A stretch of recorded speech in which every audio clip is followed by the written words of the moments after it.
Magandang araw po sa lahat ng member consumer owners ng First Laguna Electric Cooperative Incorporated of FLECO sa 11 bayan sa 4th District ng Laguna. Mula rito sa FLECO Compound sa Barangay Lewin, Lumban, ako si Yoshiko Cruz. Ako naman si Veronica Polidario. Ngayon ay araw ng Biyernes, May 10, 2024. Napapanood ang FLECO News TV sa pamamagitan ng Facebook Live sa official Facebook page ng ating electric cooperative. Hatid namin sa inyo ngayong araw ang ilan sa pinakamahalagang balita tungkol sa FLECO. Una na nga, Yosh, ang 51st founding anniversary ng ating electric cooperative. Napuno ng iba't ibang programa para sa member consumer owners ang buong buwan ng Abril sa pagdiriwang ng founding anniversary ng FLECO.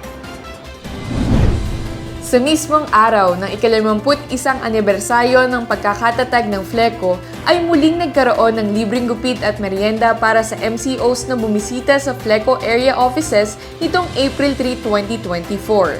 Isang misang pasasalamat din ang idinaos nitong April 8 sa FLECO Covered Court, Lumban, Laguna na pinangunahan ni Reverend Father Edilberto G. Mesias.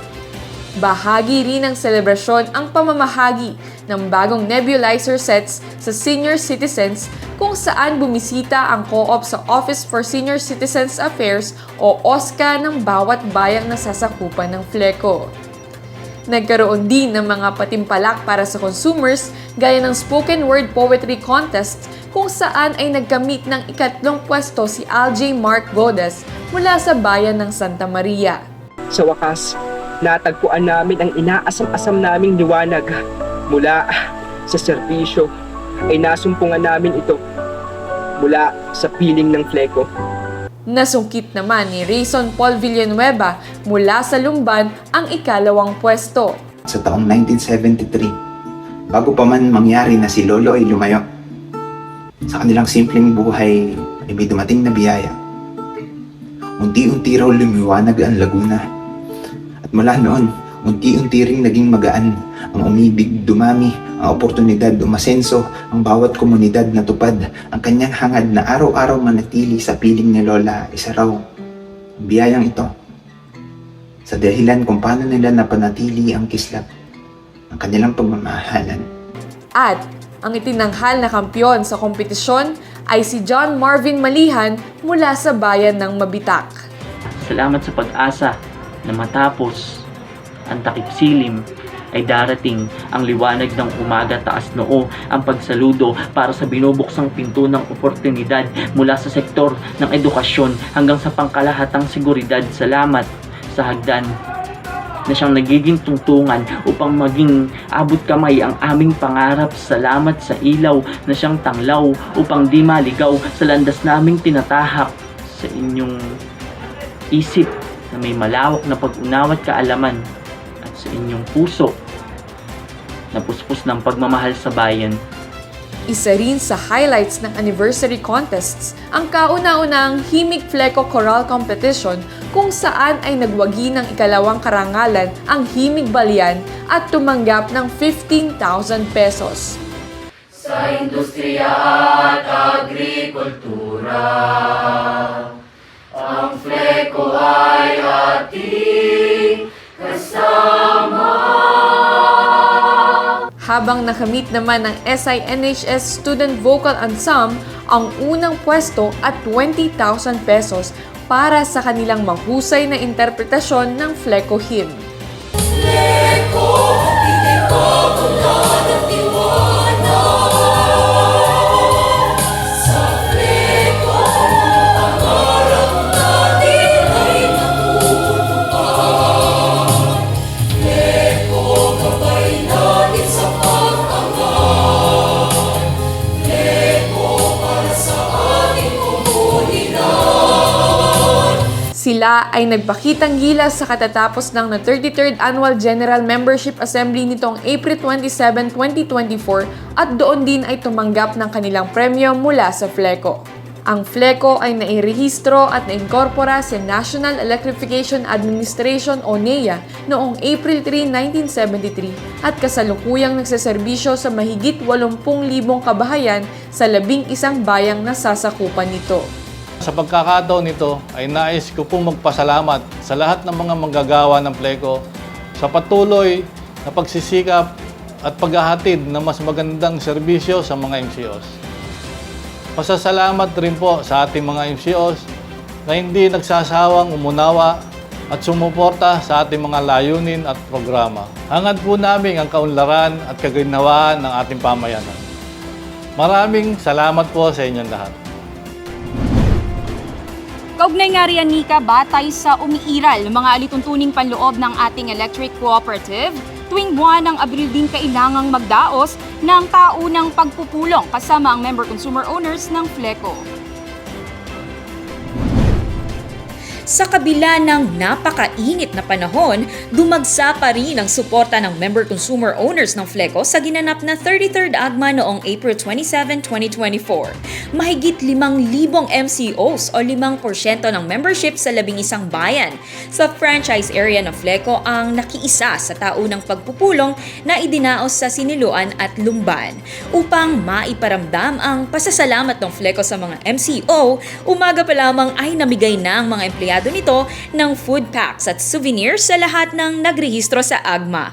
Hindi lamang yan, naghanda rin ng raffle ang Electric Cooperative kung saan halos 300 MCOs ang nanalo ng cash prizes mula 1,000 piso hanggang 10,000 piso. At ang major prize nga ay 2 brand new tricycle. Nabigla po ako, hindi po kagad kasi hindi ko naintindihan kagad ang ingay po. Nagkukwentuhan kami, hindi naman ako umaasang ako mananalo. Nagpapasalamat po ako sa FLECO at ako ang nanalo sa raffle. Nagulat lang din po ako kaya maraming salamat sa FLECO. Plano po namin pampasada ng biyaheng Mabitak Siniloan. Sa pamamagitan ng AGMA ay naiuulat ng FLECO ang mga update, accomplishment at status ng operation nito sa nagdaang isang buong taon. Gayon din maaaring magparatipika sa general membership ng mahalagang resolusyong naipasahan ng FLECO Board of Directors. Ang guest speaker nitong 33rd AGMA ay si former FLECO General Manager at former Laguna 4th District Representative, Honorable Congressman Benjamin Agarao. Naniniwala ako na mas uunlad ang 11 bayan ng ika-4 na distrito na saklaw ng FLECO sapagkat kayo mismo ang mag-aalaga nito. Sinasabi nila, mabilis daw ang pag-unlad. Kaya kinakailangan isang pribado ang elektrifikasyon sa inyong mga bayan. Hindi po. Kaya po ng FLECO na magserbisyo para sa kaunlaran ng 11 bayan. Kaya po na makipagpaligsahan ng FLECO sa mga pribadong kumpanya. Sapagkat naniniwala ako na kaya ito ng FLECO, nandito ang 1,000 kaharap ko na magtatanggol para sa FLECO, para sa kinabukasan ng susunod na henerasyon ng komunidad ng FLECO. Kaya sa inyo pong lahat, tanggapin ninyo ang pagbati at pakikiisa sa inyong ika-33 taong pagdiriwang ng Annual General Membership at Assembly ng FLECO. Mabuhay ang FLECO! Mabuhay ang member consumer owner ng FLECO. Salamat po sa inyong lahat. Pasasalamat po ang muling ipinaabot ng FLECO Management at Board of Directors sa lahat ng stakeholders na nagpakita ng pakikiisa at suporta sa pamamagitan ng pagbibigay ng mga mensahe sa ginanap na simultaneous 33rd AGMA. Partikular na salamat po kay Congresswoman Jam Agarao na bagamat mayroon siyang prior commitment ay dumating naman ang kanyang ama na si former Congressman Benji Agarao sa Lumban Town Plaza at Siniloan Town Plaza upang magbigay ng makabuluhang mensahe sa lahat ng mga dumalo. Gayon din, Nika, ang pasasalamat ng FLECO kay NEA Administrator Antonio Mariano Almeda sa kanyang binahaging mensahe para sa FLECO at MCOs nito. Kay Congressman Sergio Dagook ng APEC Party List sa kanyang ipinadalang mensahe, gayon din kay PhilReca General Manager Attorney Janine Depay Colingan. Salamat po. At syempre, sa 2 punong bayan na nagpahiram sa FLECO ng kanilang Town Plaza upang maging maalwan ang kalagayan ng ating MCOs at nagbigay rin ng kanilang mensahe. Salamat po, Mayor Rolando Ubatay at Mayor Patrick Elisgo. Maraming salamat po kay Mabitak Mayor Alberto Reyes at Santa Maria Mayor Maria Rosel Carolino sa kanilang ipinadalang video message. Samantala, ipinababatid naman po ng FLECO na magkakaroon ng regular district election sa distrito ng Paite sa May 25, 2024 mula alas 8 ng umaga hanggang alas 3 ng hapon. Ito po ay sa Paite Elementary School. Maaaring mag-file ang sino mang kwalipikadong MCO ng Certificate of Candidacy hanggang 5 p.m. ng May 13, 2024. Para sa kumpletong detalye tulad ng qualifications at disqualifications, bisitahin lamang po ang Facebook page ng FLECO.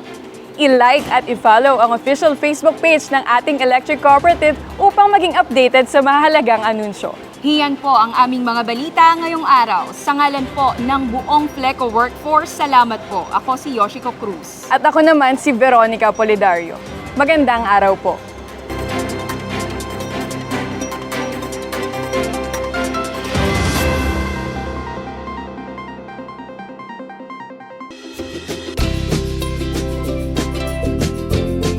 Para sa Kuryentalino Question of the Day, ilang kabahayan na ang napailawan ng FLECO sa nakalipas na 51 taon? I-react mo na ang iyong sagot. I-click ang like button kung ang sagot ay humigit kumulang 51,000. Heart button naman kung ang sagot mo ay mahigit 80,000. At wow reaction kung ang sagot mo ay mahigit 100,000. Matapos i-react ang iyong sagot, i-comment sa baba ang hashtag FLECO at hashtag FLECO News TV. Huwag kalimutang i-share ang video na ito para sa tsansang manalo ng 500 peso voucher na maaaring magamit sa iyong FLECO electric bills.